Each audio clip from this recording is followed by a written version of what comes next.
Sahabat Suara Tapian, kami berbincang dengan Bang Asdon Hudajulu karena mengingat banyaknya diskusi yang marak di media sosial membicarakan Tarombo. Sepertinya banyak yang harus dikritisi karena begitu orang tidak bisa lagi mawas atau secara kata-kata tidak bisa terkontrol lagi, sudah membawa hal-hal yang tidak pantas di media sosial. Kami 2 tahun lalu sebenarnya sudah memperbincangkan ini, bahwa orang Batak cenderung sampai pada diskusi yang panas ketika bicara Tarombo, mencari anak sulung, hak kesulungan termasuk hak waris. Ini menjadi pembicaraan hangat. Kami bicara kembali soal Tarombo Batak. Asdon Hudajulu orang yang fokus dan konsen pada budaya Batak. Kita ingin mendengar dia menyampaikan pengalaman dan apa pendapatnya dia sebagai penulis dan jurnalis Batak. Horas Bang. Horas lewat man. Apa yang Abang dapatkan? Kita sama-sama tahu bahwa ada perbincangan yang hangat di media sosial soal Tarombo Batak. Iya, begini.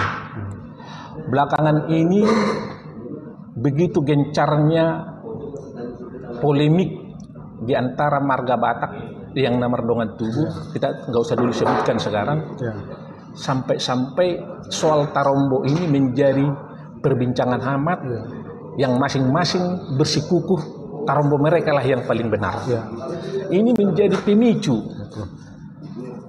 pemicu perselisihan nomor dongan tubuh ini di antara mereka karena masing-masing ngotot Tarombo mereka lah yang benar, Tarombo kami lah yang paling benar. Tapi yang saya amati selama beberapa bulan mengikuti mereka ini, saya sering ikut masuk, saya sangat prihatin. Prihatinnya di mana? Prihatin karena mereka, terutama yang ada dari daerah mana itu di media sosial itu, katakan lebih saya yang banyak tonton itu di TikTok, sampai mengeluarkan kata-kata yang tidak pantas untuk didengar orang. Kita keprihatinan kita ini sampai ini kan didengar etnis lain di luar suku Batak. Oh, orang Batak ternyata begini. Salah satu kelemahan kita di dalam berdiskusi atau membicarakan suatu diksi yang berbeda pendapat, cenderung orang kita Batak ini sangat emosional. Terutama kalau sudah membahas Tarombo, kita sangat jarang menemukan pembicaraannya dalam kepala dingin, biarlah hati panas. Tapi cenderung kalau pendapatnya, kalau Tarombonya dibantah, mereka langsung mengeluarkan kata-kata yang tidak pantas. Ini yang kita sesalkan, ini yang kita prihatinkan. Ini salah satu keprihatinan kita terhadap polemik yang marak di media sosial itu. Yang saya lihat umumnya mereka karena tidak mengetahui bagaimana sebenarnya Tarombo, sejarah. Tarombo harus kita landaskan kepada historikalnya. Kalau sejarah Batak menyebut Tarombo ini kan juga harus dikelirkan. Karena cenderung orang menganggap bahwa Tarombo itu sudah ada sejak dulu, artinya sejak purbakala. Padahal kalau kita tahu dari buku sejarah ini, tolong diceritakan nanti, kan setelah ada Waldemar Hutagalung baru kita tahu mana Tarombo begitu. Iya, inilah sebenarnya yang perlu kita luruskan, bahwa Tarombo orang Batak itu bukan lahir sejak dahulu kala, sejak ada orang Batak. Tidak, ini suatu persepsi yang salah menurut saya, yang kita temukan dalam berbagai literasi. Nah, Tarombo orang Batak itu adanya baru terbit setelah Raja Sisingamangaraja 12 gugur tahun 1907. Nah, itu harus kita urai kronologisnya. Mengapa ada Tarombo setelah Sisingamangaraja 12 gugur? Nah, disitulah mulai Belanda melakukan aneksasi di tanah Batak, menduduki pemerintahan di tanah Batak. Karena kan Sisingamangaraja 12 sudah kekerajaannya sudah dianggap berakhir. Oke, sebelum lebih lanjut, kan kalau kita bicara dinasti Mangaraja 12, Belanda punya keinginan untuk melihat apa sebenarnya yang membuat Batak itu militan. Karena begitu Simangaraja meninggal 12 meninggal, tewas, masih ada perlawanan dari masyarakat itu kan sebenarnya. Maka mereka temukan, mereka lihat bahwa orang Batak itu memang otonom, masing-masing huta otonom begitu. Huta yang otonom. Iya. Jadi itu kan juga memicu kemudian Belanda membuat Tarombo itu dengan orang yang disuruh Waldemar Huta Galung. Nah, ini kaitannya begini. Setelah si Singamangaraja meninggal, yang saya sebutkan tadi 1907, masih timbul terjadi pergolakan-pergolakan perlawanan terhadap kolonialisme Belanda dari para pengikut setia si Singamangaraja. Mulai dari kelompok Parhudamdam, mulainya si Sarbut Tampu Bolon, salah seorang pejuang yang sangat simpatik kepada baru yaitu si Guru Sumalaing Pardede yang dibuang ke Sukabumi sana karena membela si Singamangaraja juga kan. Nah, setelah ada ini juga Hutapea. Nah, Hutapea ada Raja Partahan Bosi yang itu opungnya bapaknya Hotman Paris itu. Salah satu panglimanya si Singamangaraja 12 yang ada di Toba. Dia di Laguboti. Dia sampai ke kawasan duluan, dia lah panglimanya si Singamangaraja di sana. Tapi perlawanan Singamangaraja sendiri kan berakhir di Sionopudon, di Parlilitan. Parlilitan, iya. Karena sejak 1885 si Singamangaraja kan sudah minggat dari Bakara ke Sionomhudon. Ya. Jadi selama 22 tahun dia di sana. Ya. Di Sionopudon. Mengapa dia sulitnya ditangkap di Singamangaraja di Sionopudon? Karena memang medannya sangat berbukit-bukit, hutannya sangat luas, dan militansi daripada warga Sionopudon ini sangat kuat melindungi si Singamangaraja di sana. Artinya di sana tidak ada pengkhianat. Seperti yang terjadi banyak kita temukan dalam literasi di Toba itu kan. Nah, itu mengapa sampai 22 tahun baru dia bisa ketangkap.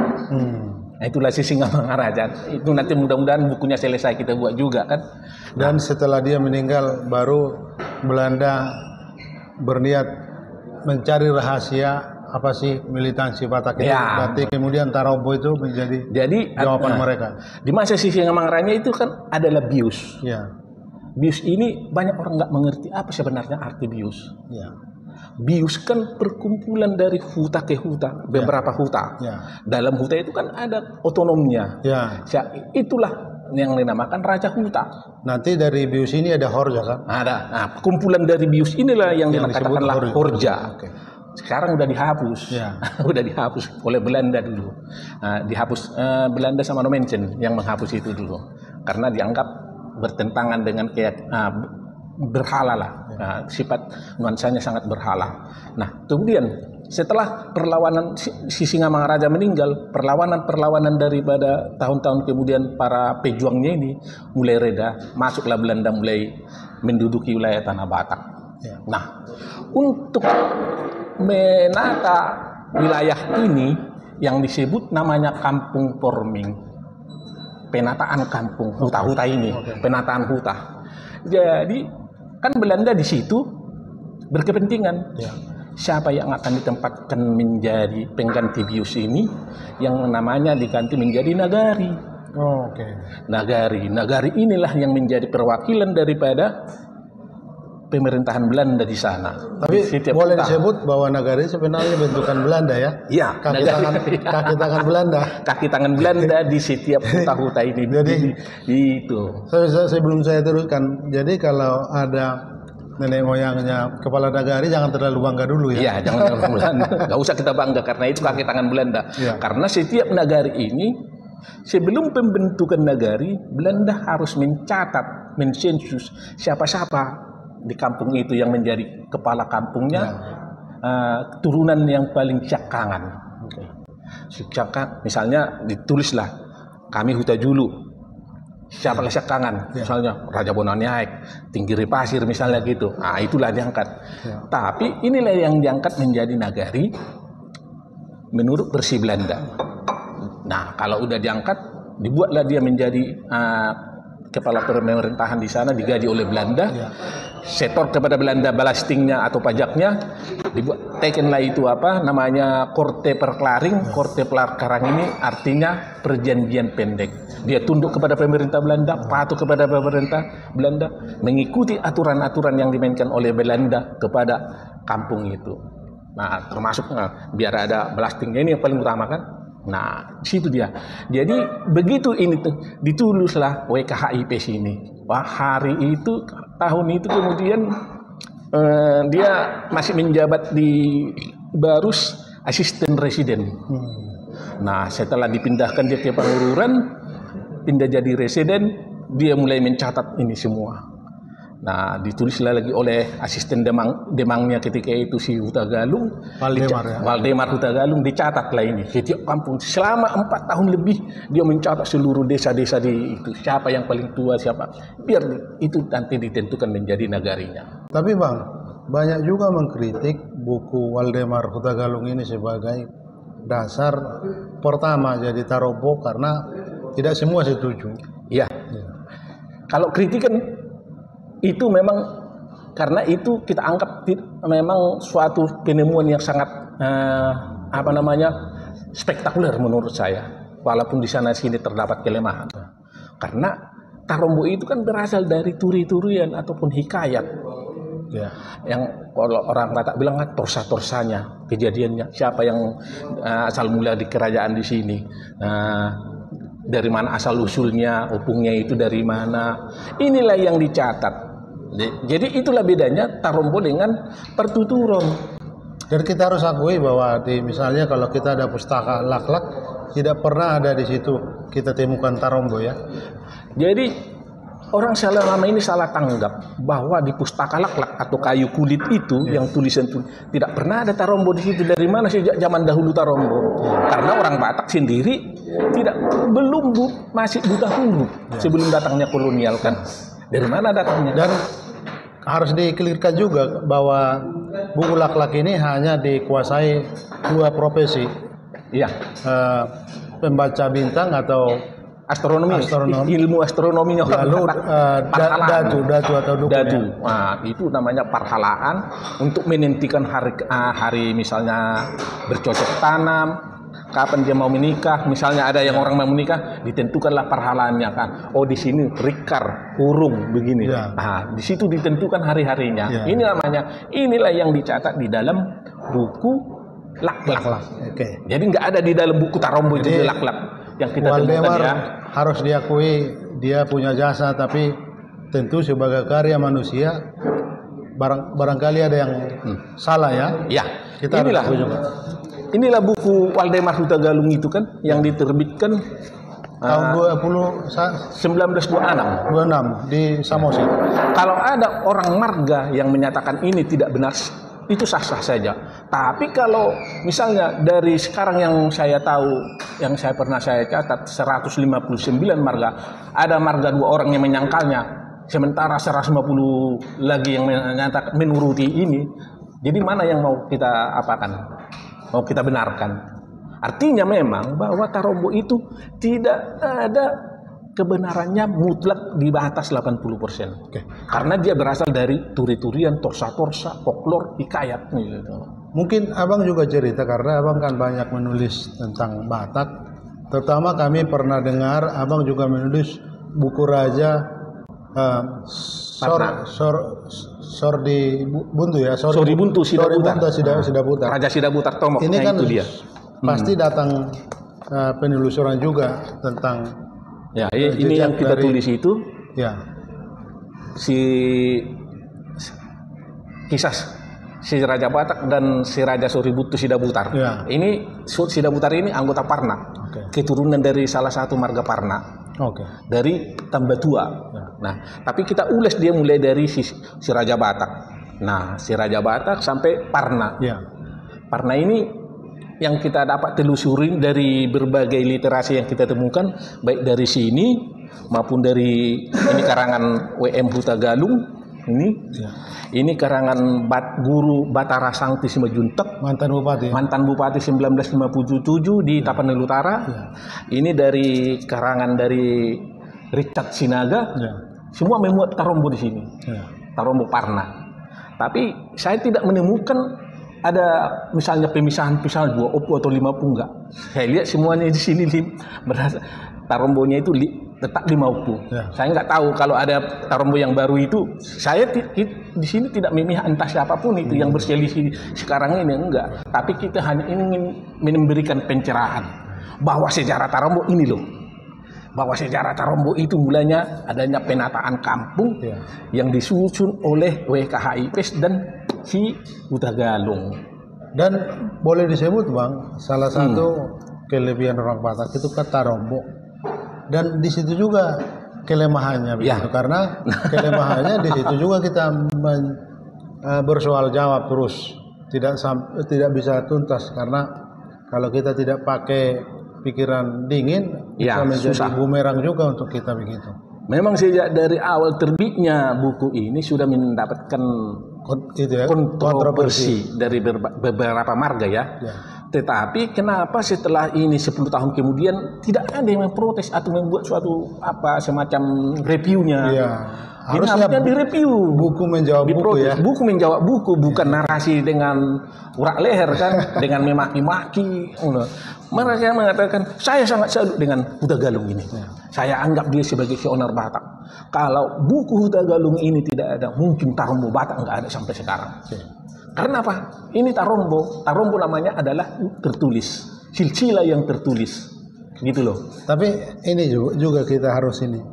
Dia kan sebenarnya menulis karena disuruh Belanda kan? Iya.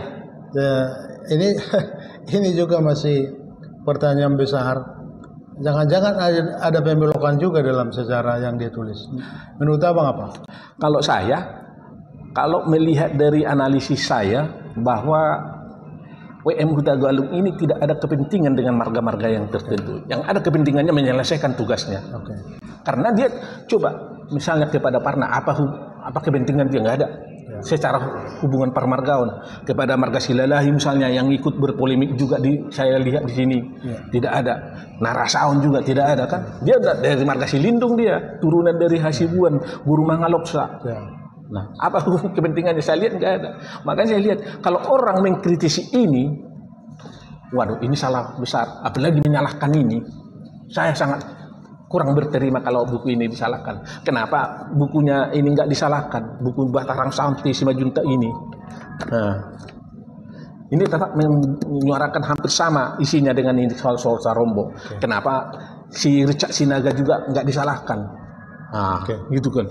Jadi ini kita buat buku Sida Butarina atau si Raja Batak Parna ini, Parna dari Sida Butar ini tetap mengacu kepada literasi-literasi yang ada. Kita nggak berani. Sejujurnya Bang, khususnya Toba, tidak ada Tarombo yang tidak ada kelemahannya. Semua bisa punya dikritisi kelemahan. begitu. Kenapa?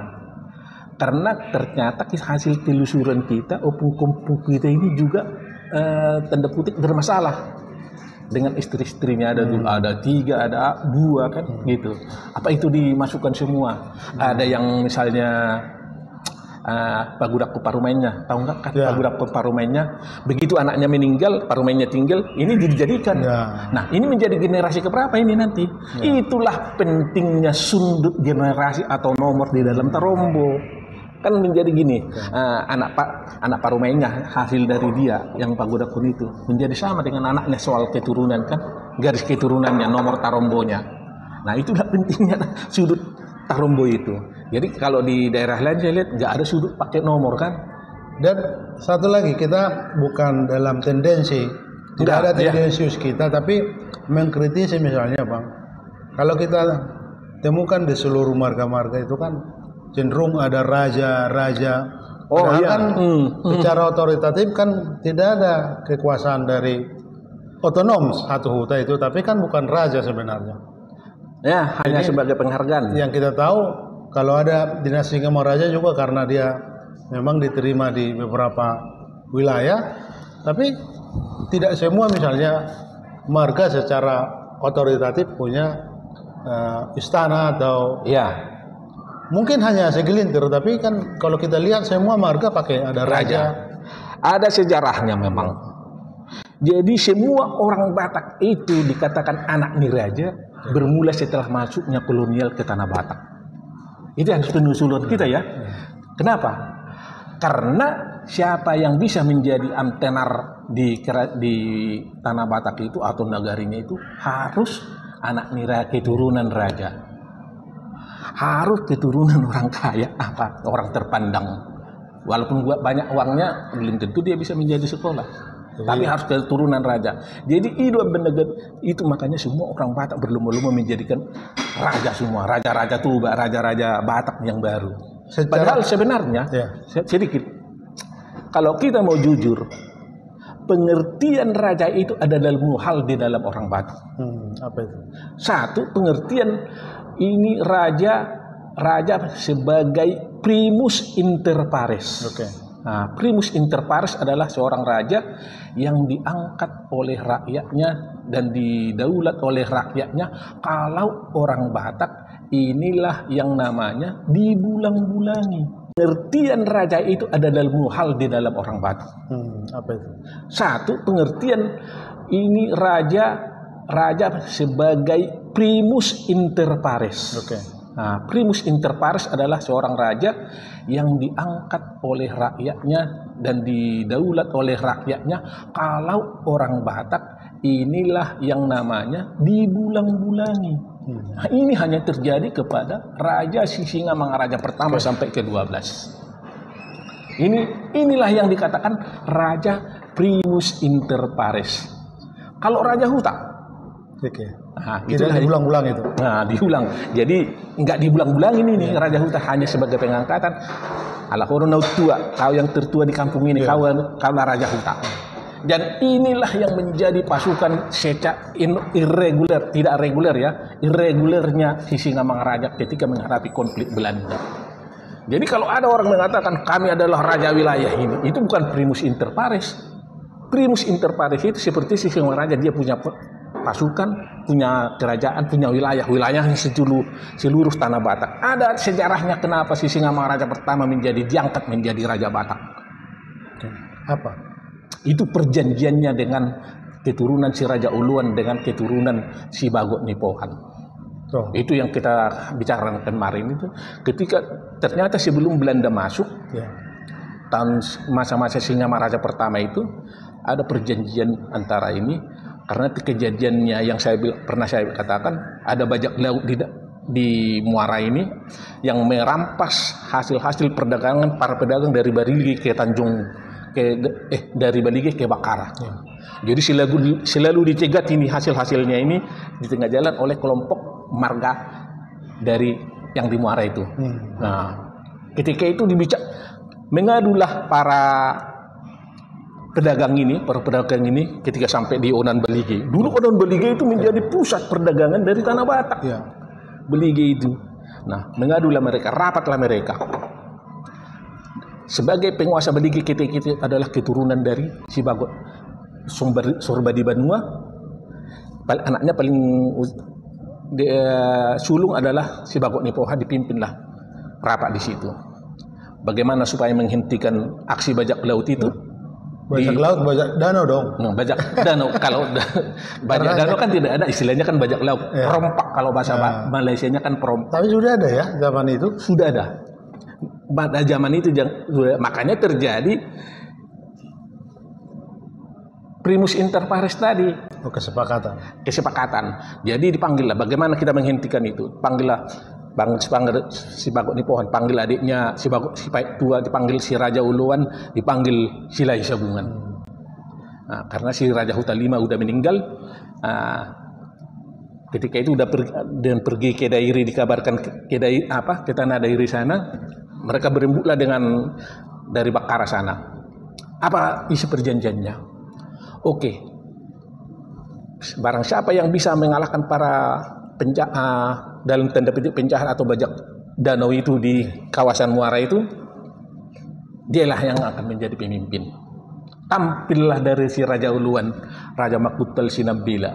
Itu dasarnya menjadi Sisingamangaraja pertama ya. Itulah yang menjadi Sisingamangaraja pertama. Tampillah dia mengalu kelompok para ini, memang kalah ini. perompak ini. Memang udah sakti dia sejak awalnya dulu, konon, dan kalah sesuai perjanjian. Raja Uluan bilang kalau kami menang, kami harajaon, hahadi harajaon, alai anggi di Bartubu. Itulah muncul begitulah istilah itu sampai sekarang kan. Oke. Cukup dulu tapi masih soal raja ini. Kan kalau disebut raja juga, kita kan punya filosofi bahwa raja itu kan bisa kelakuan. Iya. Karakter kita, misalnya kata-kata kita raja di Pangalaho, raja di karakter, tingkah laku semua harus raja. Itulah tidak secara kewilayahan dia raja, tapi karakter raja itu dia miliki. Ya. Tapi kembali soal motivasi, apa rupanya? Karena kan orang Batak itu agak menjauh kalau disebut anak hatoban begitu. Padahal kalau motivasi justru karena dia anak hatoban mau mengangkat diri, tidak ada masalah. Misalnya kalau kita sebutlah, kita sepakat ada hatoban, karena ini selalu yang dihindari kan. Jadi raja jadi kontradiktif dengan hatoban begitu. Apa pendapat abang soal motivasi bahwa siapapun kita bisa mengubah sendiri asal kita mau mengubah begitu? Timbulnya hatoban yang saya telusuri itu adalah soal masalah ekonomi. Pertama adalah masalah judi. Orang Batak ternyata opung-opung kita yang perjoli ini sudah hobi judi. Begitu dia kalah main judi, dia harus menggadaikan dirinya menjadi hatoban di margaan, hatobannya si ini. Dan ini bisa ditebus. Ya, bisa ditebus. Ditebus. Berapa? Raja 12 katanya juga sering mengeluarkan maklumat, semacam maklumat untuk boleh itu. Jadi memang hatoban, dan kalau dia punya utang selain hutang judi, hutang yang lain nggak bisa dibayar, jadi hatoban. Jadi gitu. Jadi memang jadi kasta terendah dia di situ. Padahal kita nggak ada kerajaan kan, selain si Singamangaraja itu pun kerajaan dalam tanda petik itu penghormatan. Walaupun dia itu sebenarnya raja yang menjadi yang kita bisa sebut tadi primus inter pares itu, yang diangkat oleh masyarakat, oleh rakyatnya, dan dia dikukuhkan secara adat. Itulah penghargaan tertinggi di dalam adat budaya Batak. Namanya bulang-bulang. Jadi makanya diberi dia mahkota, itu namanya bulang-bulang, dimahkotain artinya itu. Gitu. Nah, soal raja huta memang ada orang beranggapan bahwa seorang raja itu dilihat dari karakternya, misalnya perbahul-bahul nabulun, partartaring soramito, persakala soramahiyang, parhatian nasoratelang, pamuro somat tak siur, paninggala somar. Banyaknya itu. Tentu dengan karakter yang sifat welah kasih, mau memberikan bantuan. Itulah raja. Alas sudah raja, anak ni Batak raja, kita kembali ke diri kita sendiri. Cuma dohita raja belum merhata naroa di medsos. Nah, itu kita kembalikan. Sang raja. Raja-raja adat, ala pada mengulahun adat, mereka yang mengutamakan adat. Abang sekarang udah raja hata juga ya? Sekarang raja parhata katanya, raja di dalam apa? Raja semua, tapi kelakuan tidak raja. Karena kelakuan tidak raja. Nah, makanya kita himbau yang saudara-saudara kita orang Batak yang berpolemik soal Tarombo itu, kita ingatkan, tidak ada satupun Tarombo itu yang paling benar secara literasi. Jadi kita harus berkepala dingin. Harus hati panas, boleh hati panas tapi kepala dingin. Karena tadi pernyataannya tidak ada Tarombo yang tidak ada kelemahannya. Di kami juga ada kelemahannya. Walaupun warga saya sudah dulu pasti ada itu yang kekurangannya. Kenapa? Ada yang hilang, missing link. Ada bolong-bolongnya. Ada juga bolong-bolongnya. Tapi kalau kita tuntut itu yang paling benar, bisa nggak kita? Ada nggak satu orang pun orang Batak yang bisa merekonstruksi sejarah di masa lalu? Tapi ini menarik ini Bang. Kemarin saya ikut bukan peluncuran ya, membahas buku dari para Kitri Simbolon, yaitu sosiolog, jurnalis dan penulis hebat dulu di Kompas Media. Buku itu sekarang lagi dibicarakan di mana-mana. dia juga pernah menyebut kalau kita mau belajar sejarah, belajar dulu dari dirimu sendiri. Ya. Ya, kita tidak mungkin mengerti sejarah Indonesia ini kalau kita orang Batak sendiri tidak mampu mengklirkan sejarahnya. Artinya, masing-masing marga juga harus tahu sejarahnya begitu. Ya. Apa pendapat Abang? Dan itu betul. Makanya saya bilang terjadinya polemik perdebatan keras, udah yang menjurus omongan yang tidak benar, omongan kasar di dalam media itu antara Namardonga Tugu, itu yang sangat kita prihatinkan. Ya.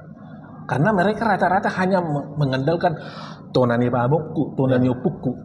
Ya. Benar, tona itu harus kita teruskan.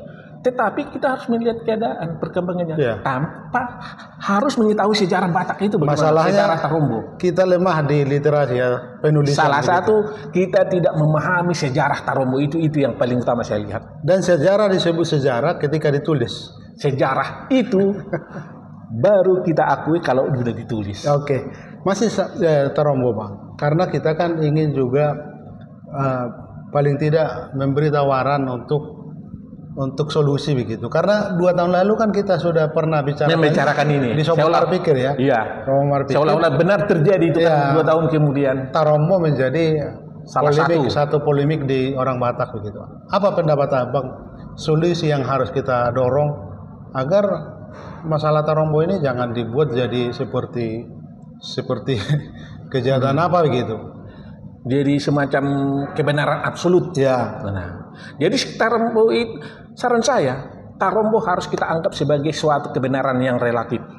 Dan dari sudut pandang kita sendiri aja. Dan ingat jangan paksakan, tidak ada pemaksaan. Ada kekuatannya dan ada kelemahannya.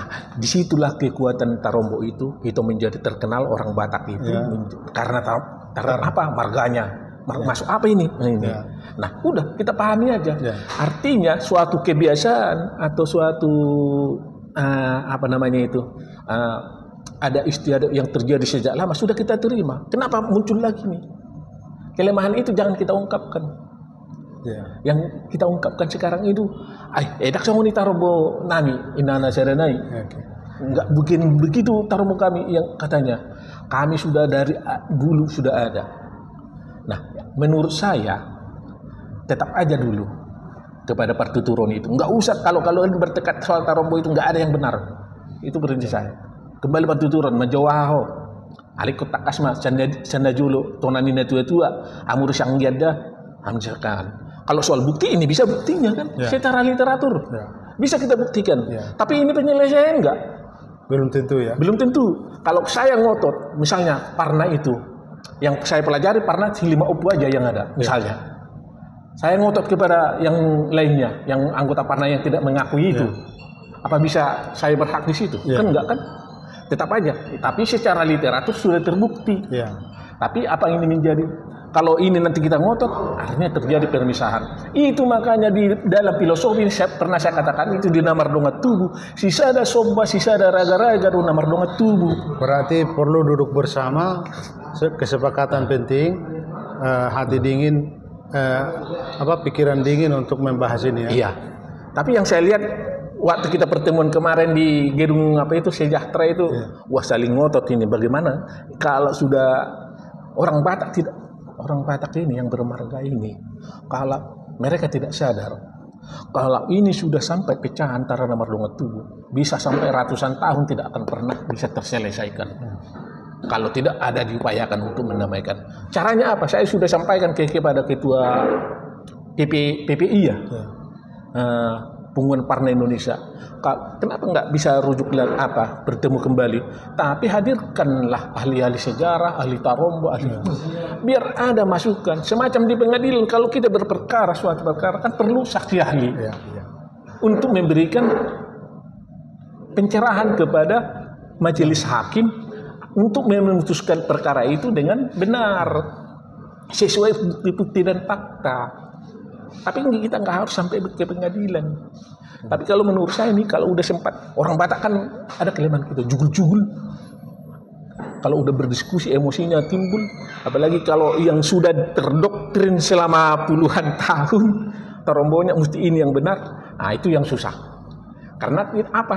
Tidak tahu secara historikalnya, secara Tarombo itu. Tarombo itu dibuat siapa? Dibuat Belanda, bukan orang Batak yang buat. Jadi lebih cenderung berdebat kusir, padahal gunanya tidak ada ya? Gunanya tidak ada. Hanya yang saya bilang itu, yang sudah kita katakan 2 tahun lalu. Konflik persilihan itu adalah satu. Namardongan Tubuh itu konfliknya satu. Tarombo, Ya. hak kesulungan. Ya. Itu Yang saya lihat ini hak kesulungan semuanya. sorry tuh kalau sorry. Batak, Udah kau hak kesulungan harta warisan. Kenapa hak kesulungan ini? Begitu ini. Karena ini adalah raja Juluk, penerus marga di Bapakna. Penerus karena dialah yang akan selalu tampil. Hak pertubuh. Dan itu begitu Bang. namanya diabadikan kan jadi ama atau opung Jadi kan? ama opung ini. Tapi ini menjadi semacam suatu apa ya, dilematis saya lihat dari orang Batak. Kenapa harus berebut ini soal Tarombo ini sama hak kesulungan itu? Ayo Amir Syakangan, bisa saya buktikan. Mana bisa dia membuktikan sejarah di masa lalu? Siapa yang bisa merekonstruksi sejarah? Kan nggak ada. Saya katakan tidak ada satupun yang bisa kita orang Batak merekonstruksi sejarah di masa lalu, apalagi sejarah lisan. Siapa yang bisa merekonstruksi? Saya ajak abang diskusi, kita hubungkan dengan sejarah Israel. Ini menarik nih menurut saya. Kalau kita belajar sejarah Israel kan agak mirip juga dengan orang Batak. Orang Batak itu hak kesulungan itu menjadi penting. Ya. Orang Israel juga sangat kokoh di soal hak kesulungan itu. Iya, si Ishak sama si Esau itu Esau kan. dengan Yakub kan? Ya, si Yakob ya. Bertengkar untuk merebut hak kesulungan karena memang kembar itu sebenarnya kan.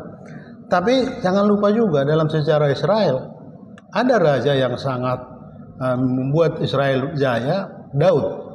Daud itu bukan anak sulung, anak paling bontot begitu. Iya. Ya artinya kalau kita mau duduk bersama, ya kalau orang dipakai Tuhan ya, kita pakai kembali kuasa pencipta, bahwa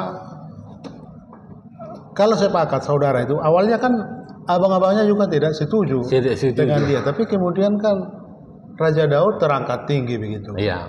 Artinya kita hubungkan dengan kita Batak, ya anak Syakangan, kebenaran saya anak Syakangan juga Bang. Jadi Bukan. yang anak sulung ini juga jangan selalu merasa yang benar begitu ya. Nah, itu dia. Satu, Sisingamangaraja. Ya, Sisingamangaraja 12 itu kan bukan anak pertama. Jangan ke dulu Sisingamangaraja yang pertama. Dia keturunan dari mana? Cepulan. Bonanionan itu Si Pareme. ya. Tuan Nabolas. Ya.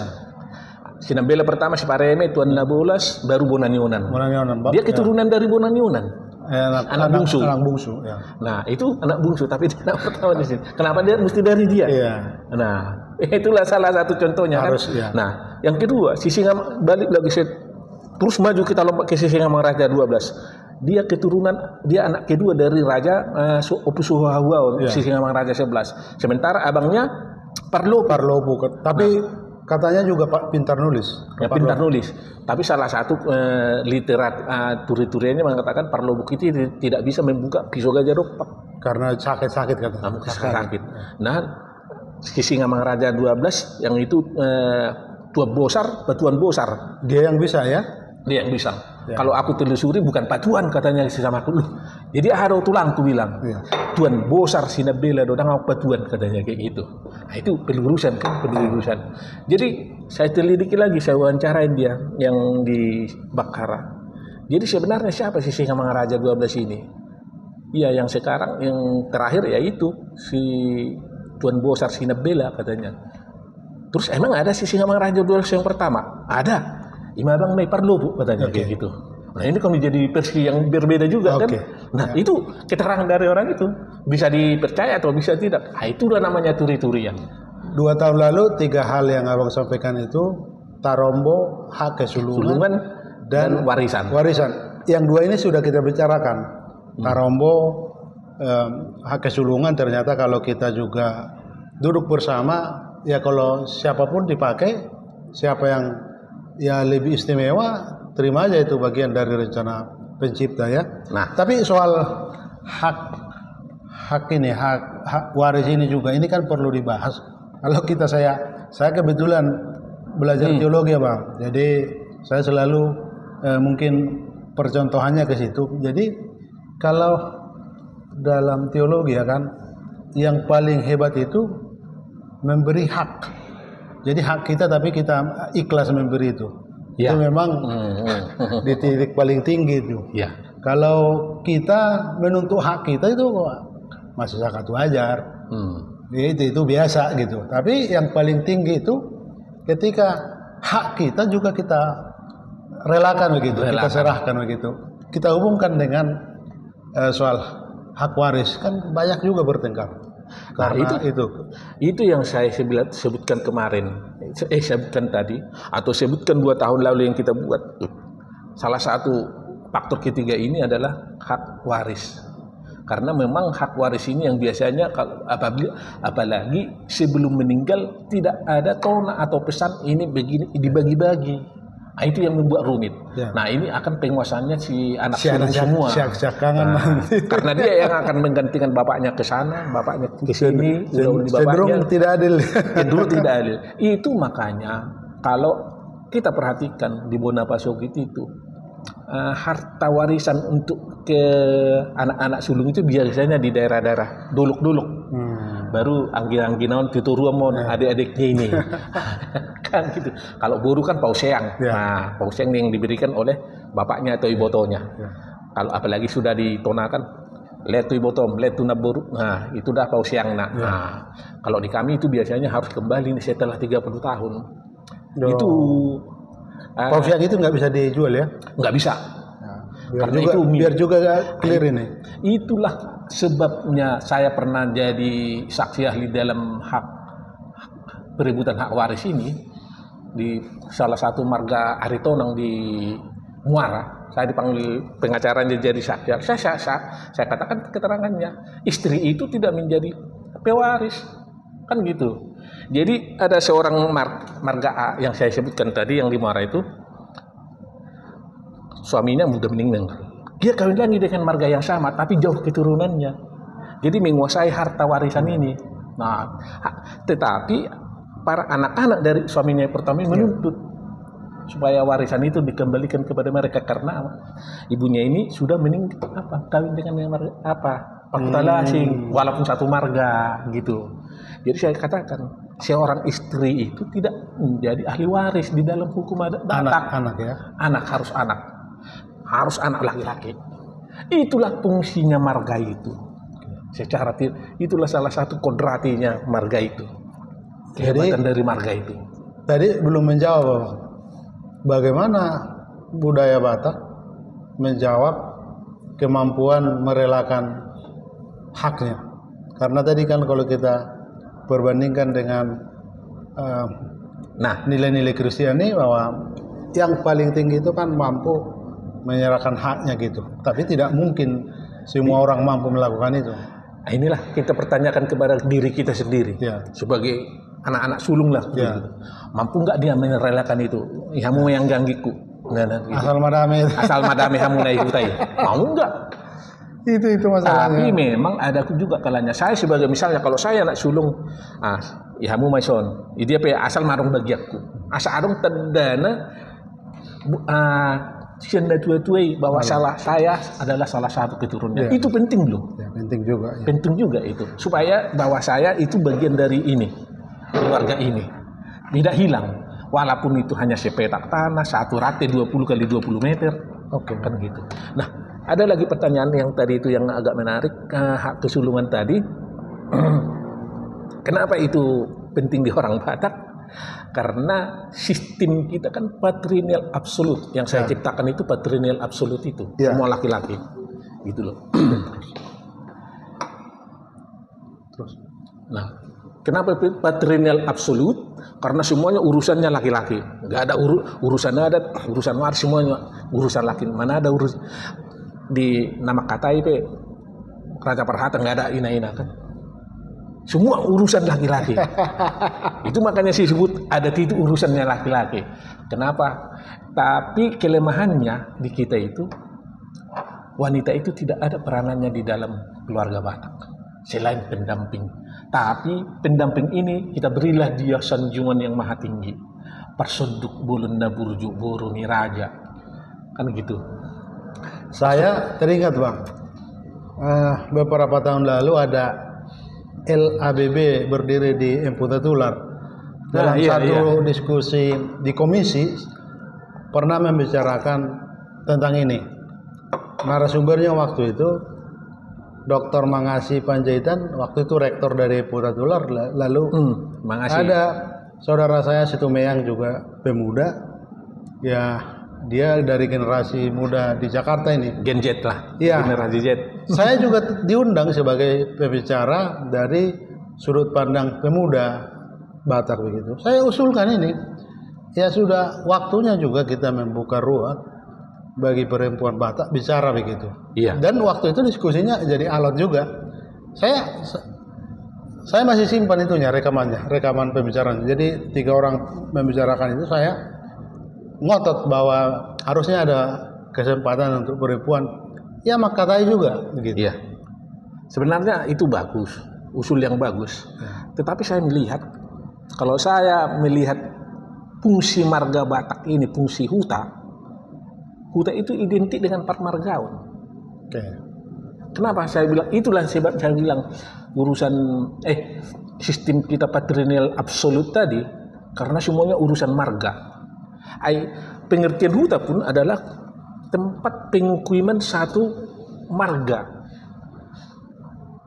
Pemukiman. Kalau ini penuh, dia akan pindah ke Manosor Matuluban. Nah. Jadi saya jadi begini Bang, agak melebar-lebar juga pembicaraan kita. Kalau kita tadi bahas soal huta itu kan otonom. Ya, harus jujur menyebut dalam sejarah Batak pernikahan itu sah di huta kan. Iya. Jadi itu sebenarnya di huta. Ya, Dalian Netolu itu kan lingkungan kecil. Iya. Tapi kemudian kita di masyarakat urban, di kota sekarang sudah, saya tidak sebut merusak, sudah memperlebar ini menjadi hajatan besar. Acaranya tidak ada pernah hubungan dengan si anu yang berpesta, tapi kita harus hadir di situ. Karena tadi faktor penguatan marga itu. Bayangkan Bang, ribuan orang di satu gedung, padahal sebenarnya esensi dari adat itu kan tidak begitu. Iya. Kita nanti kritik, ada lembaga yang saya tahu lah, Abang juga tahu, yang sekarang ngotot bagaimana mengefektifkan acara adat di Jakarta. Tapi kan lupa, esensinya sudah hilang. Yang berperan utama itulah yang sebenarnya buat adat kan. Iya. Kalau resepsi misalnya, dibuat resepsi nggak ada kaitannya dengan adat. Tidak ada kaitannya dan itu lebih mudah. Ini kan undangan yang diundang sekarang yang ribuan orang itu dilibatkan ke adat. Jadi orang bosan juga kan. Tidak ada perannya di situ, hanya mendengar. Jadi esensi dari adat kita ini juga banyak yang hilang. Sebenarnya bukan ada banyak, itu saya benarkan. Ya. Kita sebagai salah satu yang pemerhati adalah yang sudah aktif kan bertahun-tahun di urusan adat ini. Jadi banyak juga acara-acara seremoni adat Batak, terutama adat perkawinan ya, adat perkawinan udah melenceng. Jadi salah satu contohnya yang melenceng saya lihat adalah ketika kita sudah duduk, hula-hula sudah duduk masuk di gedung. Ketika pengantin masuk gedung, kita semua dibilang berdiri, diminta supaya berdiri menghormati pengantin. Dari mana acara adat itu? Ya. Masa hula-hula kita sendiri yang harus kita minta berdiri menghormati pengantin? Sementara hula-hula itu yang harus kita hormati kalau kedatangannya. Kenapa? Begitu hula-hula datang kan kita semua, terutama hasuhutun, kan manubah hula-hula na bolorok. Belum. Alai puasa mereka suruh hula-hula manubah pengantin. Jongjok kita memberikan apresiasi. Itu dari apa? Itu kan seremoni dari gereja yang terbawa ke dalam gedung. Kalau di gereja oke, nggak apa-apa, itu nggak ada urusannya dengan adat.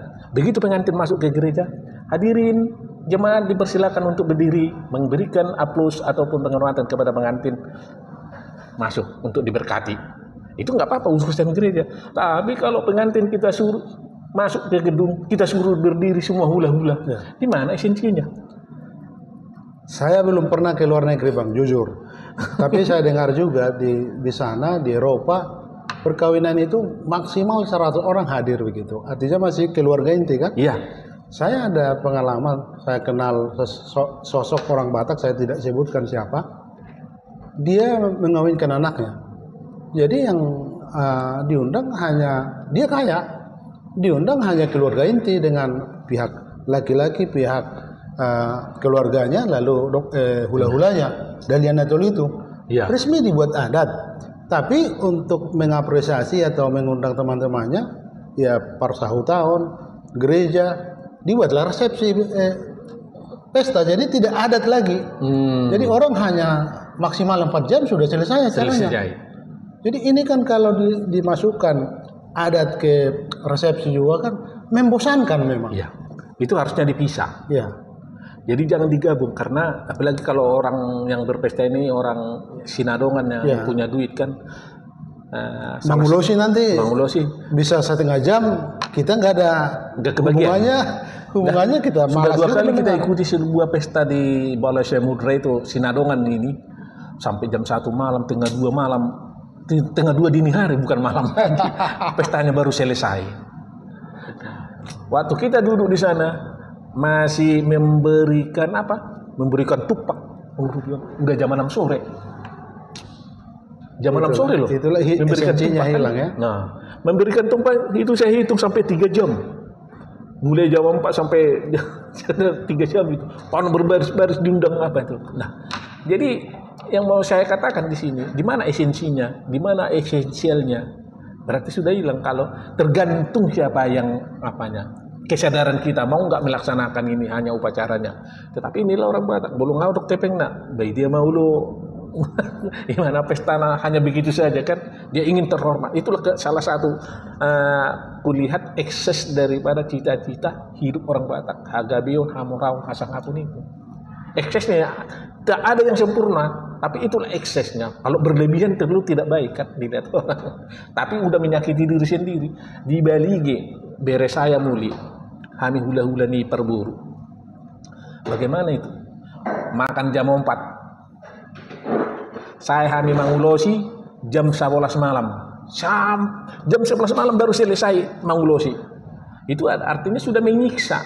Ya. Nah, artinya memang yang di Jakarta ini pelaksanaan adat perkawinan di Jakarta ini sudah agak lebih baik dari yang di kampung. Sudah lebih efisien, tapi perlu lagi diefisienkan. Harusnya ada penyeragaman. Kalau dia orang punya berduit, samakan aja dengan yang biasa-biasa kan gitu. Mungkin tidak mungkin seragam Bang, tapi yang kita mau kan kembali pada esensinya. Ya melakukan adat itu kan hanya Dalianatul tadi. Iya. Jadi ini dongat tubuh bilang diperlebar. Jadi banyak yang membosankan lah begitu. Tapi nah, jadi ikut mangulosi namar dongat sahutan ini. Iya, itu membuat kita ini memang perlu suatu pemikiran yang lebih komprehensif. Memang kalau ada Batak ini cakupannya kan begitu luas. Belum lagi ada nih yang apa sahur matua, apalagi maulid. Udah jarang kita saksikan di Mauli Bulung ya statusnya. Di Jakarta ini.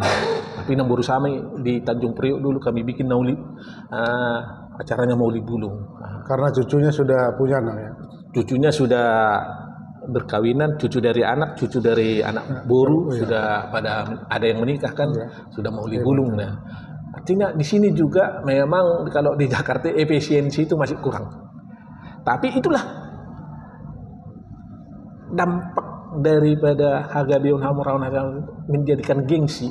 Iya, gengsi. Kita setuju orang Batak banyak yang berhasil. Iya.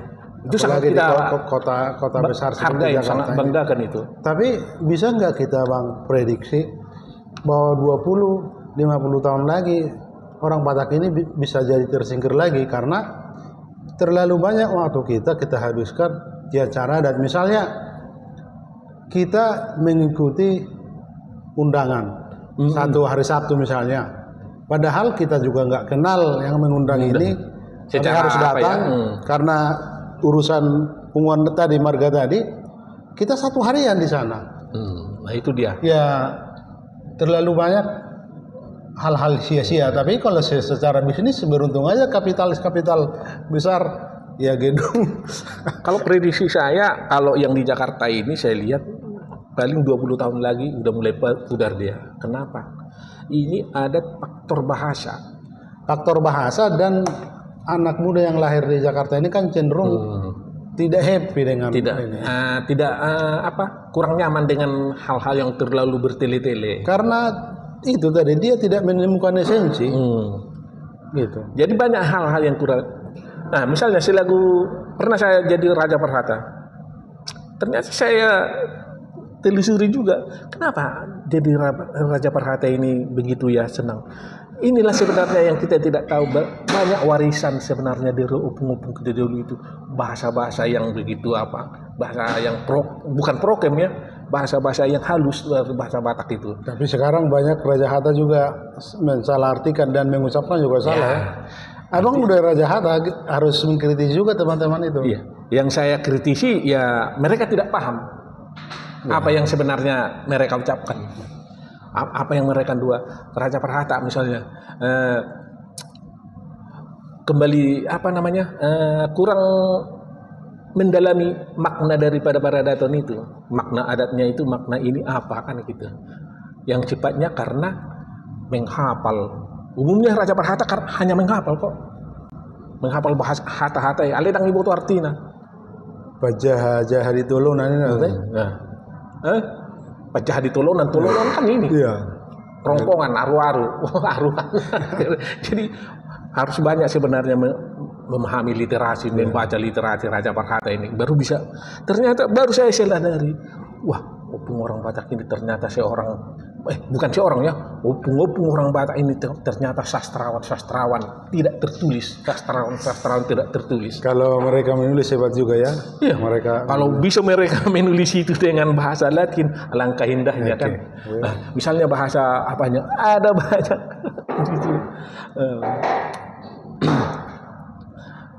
Mengido pendapat tu tiki tu hula-hula. So ngoni madihamu saluh nahu parsangapi hami. Hula-hula doh tulang nami. Raja nami raja bolon tulang naburju. Nah kan gitu dia. Begitu mendah dia mengilik-ilik katanya, menyembah-nyembah itu tuh. Naking mungkan khas. Ujak kami haroroni raja itu bagas nama rapang nama jualon di bagasan las niroha. Raja nami nengkon nami mapakatayon dohot. Raja ni pamuron nami margaon. Dang tuk terbok nami raja nami mamulahoni ayang gosojolo dituturi raja ihami misalnya kayak gitu. Wah, masuk aja. Setelah dituturi masuk lagi kita kasih lagi ucapan terima kasih.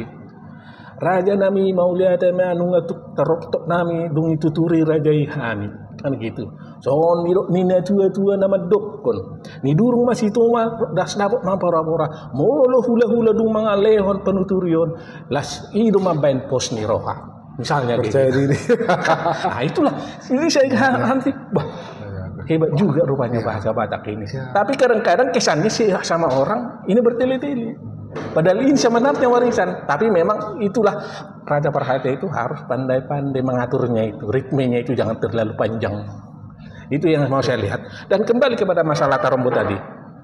Iya, yang mau saya tekankan di sini, terutama saudara-saudara kita marga lain yang terutama Parna ini yang saya bolehlah kita katakan yang kita ikuti sekarang ini yang saling berdebat ini agar menahan diri kalau perlu bertemu kembali dulu, jangan sampai mengeluarkan. Kalau di dalam diskusi di media sosial itu usahakan berkepala dingin karena jejak digital kita kan tersimpan. Iya, karena ini akan tersimpan. Anda mengucapkan kata-kata yang tidak sopan, kata-kata yang tidak pantas di medsos akan selalu diingat, akan tercatat, tersimpan itu. Nah, bila Anda ingat yang saya katakan ini, kita sudah punya salah satu contoh marga. Sampai ratusan tahun satu marga tidak bisa bertemu di dalam satu undang-undang adat. Apa ini yang mau kita teruskan? Terutama kepada saudara kami Parna. Kita menghimbau lah. Kita duduk bareng aja kalau perbedaan Tarombo itu. Jangan ngotot-ngototan. Kembali aja kepada pertuturan awal yang semula terjadi di Bonapasugit. Ya. Pertuturan adalah silsilah yang tidak tertulis. Itu enggak tertulis ya. Kalau Tarombo adalah silsilah yang tertulis. Itu bedanya. Oke, harus dipahami itu. Sama-sama keduanya berasal dari turi-turian, torsa-torsa, hikayat, dan folklor, cerita rakyat. Dan jangan sebut sejarah kalau tidak ditulis ya. Jangan kita sebutkan sejarah kalau tidak ditulis. Nah, kita harus bedakan. Kenapa disebut hikayat? Asal usulnya. Kenapa disebut torsa-torsa? Kenapa disebut apanya? Mitologi. Karena semuanya nggak tertulis kan. Ya. Kenapa ini ada hikayat demi ini untuk mengisi kekosongan asal usul misalnya suatu daerah, asal usul suatu rajanya ini, asal usul marganya ini. Oke. Mengisi kekosongan itu dibuatlah hikayat kan. Dan kita harus sepakat juga semua buku sejarah tidak ada yang tidak bersinggungan dengan mitologi, mitos. Ya, karena mitologi. Folklore itu misalnya cerita rakyat itu menjadi semacam dasar penulisan ya. Iya. Tapi masalahnya dia belum secara pertanggungjawaban kan belum tertulis begitu. Nah, kita harus tetap menetap. Kita harus menetapkan. Kita harus mendogmanya bahwa folklore itu tidak ada kebenaran yang mutlak. Gitu. Jadi barangkali solusi yang terakhir kita tawarkan. Kalau kita ingin berdiskusi, bikin masing-masing pikirannya lewat tulisan, lalu kita buat sari dari semua ini sepakat. Ya. Ya. Misalnya gini, yang kita sebutkan tadi yang lagi ramai di media sosial. Mereka undanglah dulu mereka ketemu, cari solusinya. Tapi undang saksi ahli. Itu ya. Kalau nggak ada saksi ahli, mereka nggak akan jalan buntu itu. Bagaimana seorang hakim memutuskan perkara dia dibunuh pakai racun cyanida, misalnya kasus Jessica Wongso.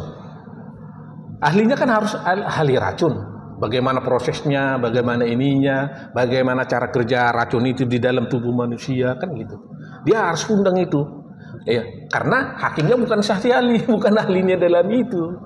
Itu sebabnya sebenarnya dalam Rubah Batak ini. Nah, ini cerita marga Sionomudon. Ini keturunan Cembolon ini, Tuan Nahura Raja. Tinambunan ya. Tinambunan anak kedua sebenarnya jadi anak Siakangan. Siakangan itu jadi anak dari si Buyak-Buyak namanya. Tapi karena dia udah meninggal lebih dahulu hilang, jadi enam kakak adik inilah yang menjadi Sionomudon. Ini keturunan Cembolon yang kita tulis ini dulu.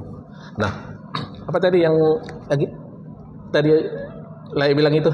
Mungkin terakhir lah Bang, kesimpulan tawaran solusi yang kita mau sampaikan pada pendengar kita di Suara Tapian. Nah itu kesimpulan saya atau himbauan. Ya. Jangan bermedsos, menyoal Tarombo itu di dalam kepala panas, emosional. Karena cenderungan kita yang saya ikuti kalau udah berdiskusi sama orang Batak tentang suatu hal sifatnya selalu emosional. Tidak bisa menahan diri, keluarkan kata-kata ini, keluarkan kata-kata yang tidak pantas didengar. Padahal bukan orang Batak saja yang melihat ini kan, yang menonton itu. Apa itu yang mau lihat? Ini ingat himbauan saya. Itu wanti-wanti saya kepada marga ini yang nomor dongat tubuh ini ya. Kalau sudah sampai dua persinya berjalan itu, ini akan memakan waktu berpuluh-puluh tahun untuk menyembuhkannya, bahkan beratus tahun bisa. Kita lihat aja contoh nama si Horbojul, si Horbopudi dulu. Udah ratusan tahun itu kan. Nggak bisa bertemu. Ada saulau kita dohoti, daksa adat kita dohoti. Ya masing-masing membuat gitu. Ya apa ini mau manggil apa nanti satu marga. Alerang masih sisihan di dalam Paradaton kan.